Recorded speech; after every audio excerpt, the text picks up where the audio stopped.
السلام عليكم ورحمة الله وبركاته مشاهدينا ومتابعينا الكرام.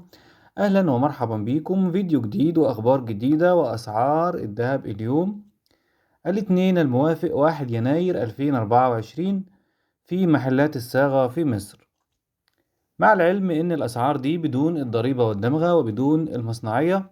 وبنستأذن حضراتكم في البداية، لو مش مشترك في القناة اشترك وفعل الجرس على الكل علشان يوصلك منا كل جديد بأمر الله. وكمان ما تنساش الإعجاب بالفيديو عشان يوصل لأكبر عدد ممكن من المتابعين. سجل سعر الأوقية 2063 دولار، وسجل سعر الجنيه الذهب 25360 جنيه. وجاء جرام الذهب عيار 24 وسجل 3623 جنيه للشراء، 3595 جنيه للبيع. وجرام الذهب عيار 22 سجل 3321 جنيه للشراء، 3295 جنيه للبيع. وجرام الذهب عيار 14 سجل 2113 جنيه للشراء، 2096 جنيه للبيع.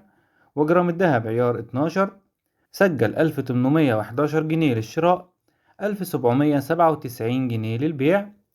أما جرام الذهب عيار 18 فسجل 2717 جنيه للشراء، 2697 جنيه للبيع.